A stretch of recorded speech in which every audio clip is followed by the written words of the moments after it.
ان خبیثوں نے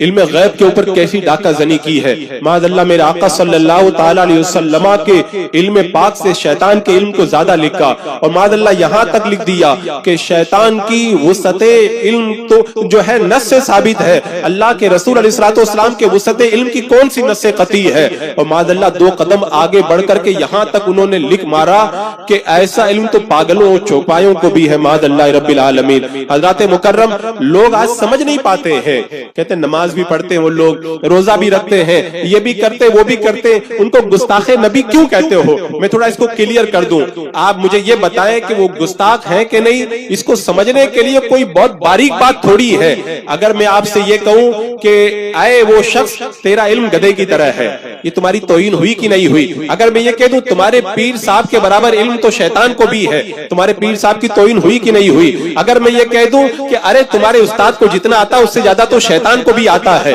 یہ تمہارے استاد کی توہین ہوئی کہ نہیں ہوئی؟ اگر میں کہہ دوں اے الو کے برابر علم والو، اے گدھوں کے برابر علم والو، اے شیطان کے برابر علم والو، ناراض ہو جاؤ گے، مجھ سے بات نہیں کرو گے اور کہو گے ہمارے پیر صاحب کی توہین کر دی، ہمارے استاد کی توہین کر دی، ہماری توہین کر دی۔ اگر میں تمہارے علم کو شیطان کے برابر کہہ دوں، تمہیں شیطان جیسا علم والا کہہ دوں، پاگل گدھے چوپائے گدھے بیل گدھے کی طرح تمہیں علم والا کہہ دوں، تمہاری توہین ہو جائے، اور اللہ تبارک و تعالیٰ نے ساری کائنات میں سب سے زیادہ جس ذات کو علم عطا فرمایا اس پیارے آقا صلی اللہ علیہ وسلم کے علم سے زیادہ شیطان کے علم کو لکھ دیا جائے، اور ان کے علم پاک کو جو ہے وہ پاگلوں چوپایوں سے تشبیہ دی جائے، اور کہا جائے کہ یہ کہاں گستاخ ہے، انہوں نے کہاں توہین کی ہے۔ میں کہتا ہوں اگر توہین نہیں ہے تو پھر ان کی کتابیں اٹھا کر کے دیکھو، اور پھر اگر تمہیں کوئی یہ کہے اور تمہیں اپنے لیے توہین نظر آتی ہے تو میں کہتا ہوں بدرجہ اولا یہ اس بات کی دلیل ہے کہ انہوں نے اپنی کتابوں کے اندر میرا آقا علیہ السلام کے علم پاک کی توہین کی ہے، اور جب توہین کی ہے تو پھر ایسے گستاخوں سے